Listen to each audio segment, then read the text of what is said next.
गोटे जदि भक्तिर रास्ता हुए आ गोटे हूँ मुक्तिर रास्ता।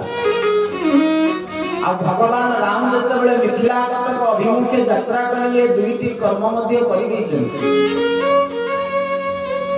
अहल्या मुक्ति करेले आ मिथिला कटक जनकनंदिनी जानकी माँ भक्ति स्वरूपा ठाकुराणी को दर्शन आम जीवन मार्ग हूँ दीटा रास्ता गोटे हूँ भक्ति आ गोटे हूँ मुक्ति। मुक्ति हो गले हुए तो भक्ति न मिल पारे किंतु भक्ति हो गले आपे मुक्ति मिल जाए। बोलानंद एक बार मुक्ति हो गले भक्ति को जन्म आसीपारे न आसीपारे किंतु भक्ति जब परिपुष्ट हो जाए ताहले मुक्ति आम द्वारा करवा दरकार नहीं। महाप्रभु निजे कर दियंती बोले जगन्नाथ।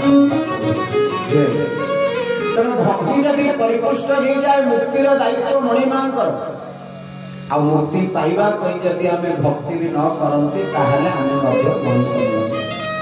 से तो भक्तटीए कहे